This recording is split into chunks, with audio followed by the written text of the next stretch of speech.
Hey, what's going on, Guardians? My name is the Black Link, and with the completion of the Deep Stone Crypt raid, we officially had the unveiling of the Lament exotic sword quest in Destiny 2 Beyond Light. That's right, if you log into the game right now, this quest is ready and available for pickup from Banshee in the Tower. And while the raid itself may have been long and arduous, the quest to get the Lament itself is not, and we've got some great tips to help you get it done even faster. Let's go ahead and dive on in. First things first, jump to the tower, speak to Banshee, pick up this quest. The very first step is going to task you with finding 3 dead Exos on Europa. You've probably heard quite a bit about this if you've been paying any attention to some of the hidden secrets of Beyond Light, but there are a total of 9 dead Exo bodies scattered across the landscape of Europa, and you'll need to scan 3 of them for the purposes of this quest. And so we're going to show you where to very quickly find 3 to scan. We've also got a video covering the location of all 9 of these Exo bodies. If you'd like to see the rest of that, they have lore tied to them. You get to hear these great audio logs from basically the pre-collapse era of Destiny. There's just some really interesting lore bits in there about Clovis Bray and all that kind of stuff. We'll have a link to a video showing where you can find all 9 of those dead Exos down in the description box below. Make sure you go check it out. But anyways, first things first, head over to the Cadmus Ridge. As soon as you spawn into this zone, if you head over on the left side, there's a short cliff there. If you jump on top of it, you'll find the first of our dead Exos. Go ahead and scan her, and we'll get on to the next one. After that, head directly in front of you over to the Perdition Lost Sector. You're going to be spending a lot of time in here over the course of this quest. Make your way through the Lost Sector, defeat the boss at the end, and once you've got everything cleared out, you'll find another dead Exo in the back left of the room. Go ahead and scan him up, and we'll move on to the last one for this guide. If you warp back to the area with Varix, you can make your way over to the Asterian Abyss.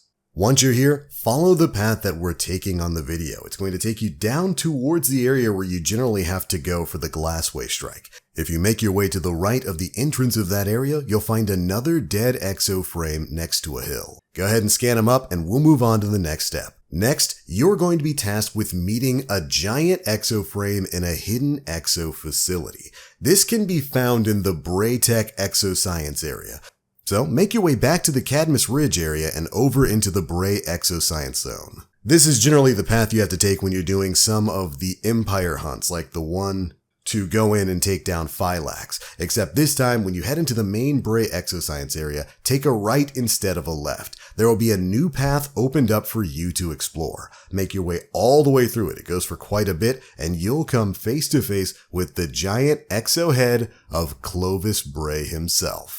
Now, the old AI is none too pleased to see you, but promises to help you nonetheless. After speaking with him, he'll task you with getting 100 Vex kills with swords and defeating 20 Minotaurs, Hydras, or Cyclopses. Now, the first part of this says you have to do it on Europa, so you basically know what that means. Head right back to the Perdition Lost Sector. You can basically do 2 runs of this and get the 100 Vex kills done. There's even some Minotaurs and a Hydra in there for you. Well, except for the fact that for whatever reason, it seems like major and ultra level Vex, at least at the time of this recording, aren't properly counting towards the Minotaur, Hydra, and Cyclops kills here. The red bar Minotaurs will absolutely count, but I didn't get any points for killing the Hydra. But anyways, go ahead and run through this a couple of times to get your 100 Vex sword kills, and you can keep running it multiple times until you get enough Minotaur kills as well. Or if you're a little less patient like your boy TBL, I've got a great other spot for you to go and farm Minotaurs up even faster. You see, while the quest does say that you need to get these kills on Europa, at least from the Minotaur part, that isn't exactly true. If you load up Nessus and go into the Exodus Crash Zone, you can follow the path that I'm taking here over towards the Chamber of Sky. When you get to this general area, generally a Minotaur will always be spawned in here, so you can take him out, make sure you take out all the goblins and hobgoblins that are around him or else they won't respawn. Then jump into the nearby portal, hop on a sparrow, and make your way into the loading zone for the Chamber of Sky. Once you've hit that loading zone, turn right back around, head right back where you came, jump through that portal, and all of those Vex, including the Minotaur, will have respawned. So you can just do this over and over and over again. I was able to get the 20 Minotaur kills that I needed here really in just a couple of minutes. So if you're feeling a little impatient with this step, this is a really fast way to get it done. And generally the only thing that can screw it up is other people in your loading zone either trying to do the same thing that you're doing or just being obnoxious and killing Minotaurs. Either way, this step shouldn't take you too long. Once you finish killing those Minotaurs, the quest will update requiring you to complete an Exo challenge. Now, Exo challenges are a new activity from Clovis Bray himself that unlocked after the completion of the Deep Stone Crypt raid. These are basically like virtual simulations where he's testing your survival skills.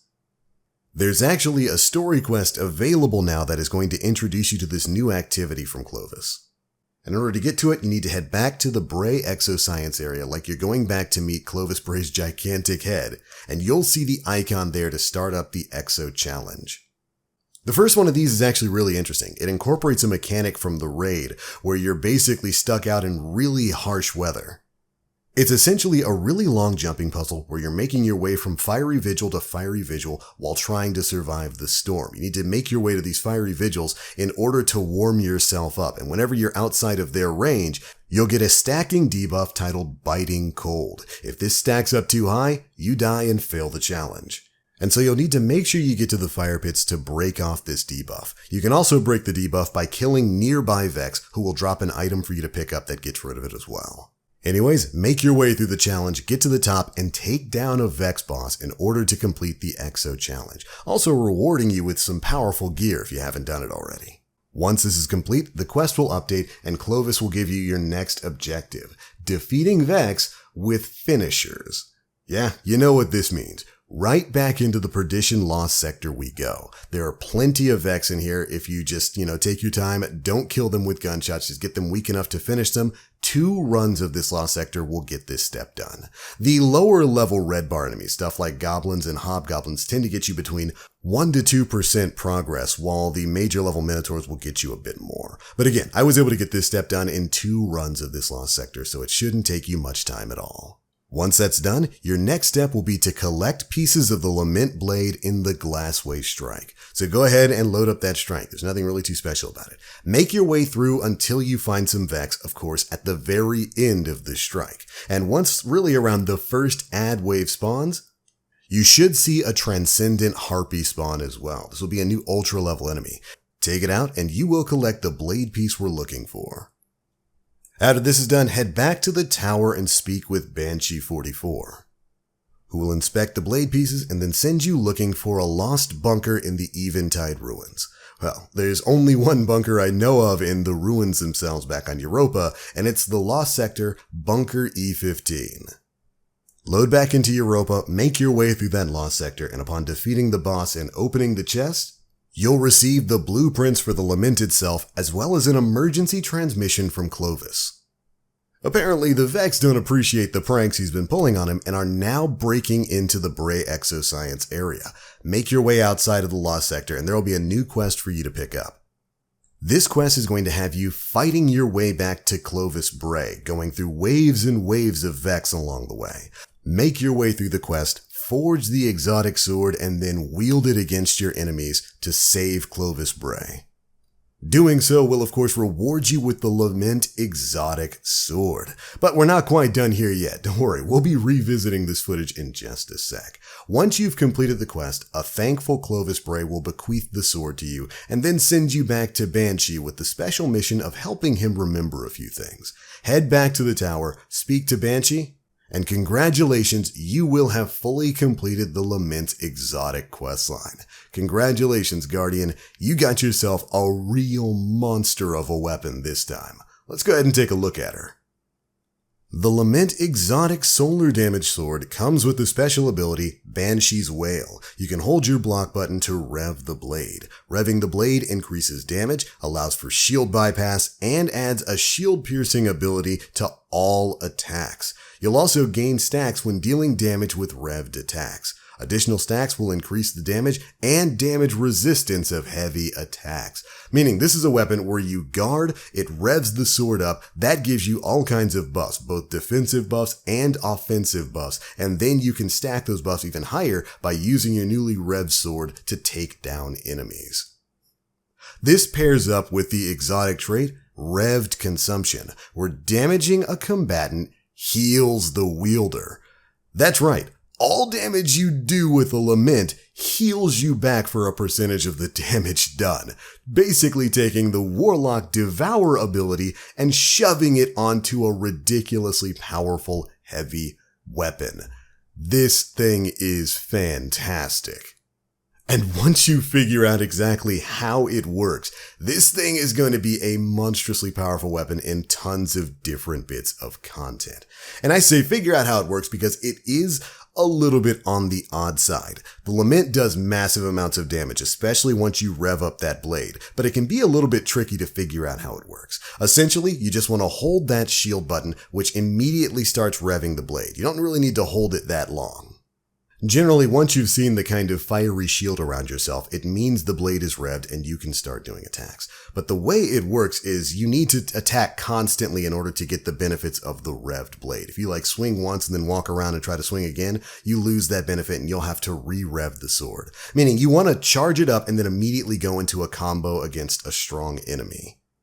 And you'll know you're doing it right when you start seeing critical damage pop up on these enemies. And the effect is pretty darn noticeable. It also creates a new sword combo for you that ends in that new swinging heavy attack, which does massive amounts of damage, especially if you've landed some combo hits beforehand, to build up stacks of Banshee's Wail. Now, additionally, the empowered revved up swings also seem to eat away at your sword energy, the block energy. And once that runs out, you won't be able to rev up anymore. And so you'll have to basically take some time out to go and let that charge back up. It's kind of a built-in cooldown for the bonus damage you're getting off of this weapon. So if you keep trying to rev it and you're noticing you're not getting the critical hits, well, you gotta wait for that energy bar to go right back up. Like I said, it seems to be kind of a built-in way that Bungie put in to prevent you from having ridiculous amounts of bonus damage all the time with this sword. You're going to have to take some time to cool off and cool down before you jump back into the mix. But once you understand how this thing works, you get that thing revved up and you launch yourself at a boss,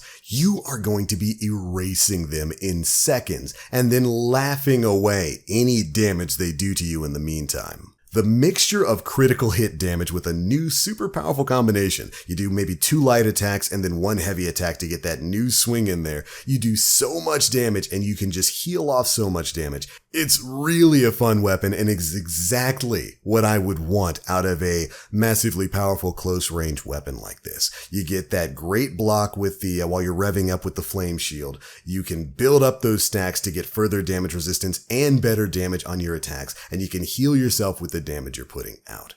This thing is great. Of course, it's going to be useless against enemies that fly, but anything on the ground is getting shredded in seconds.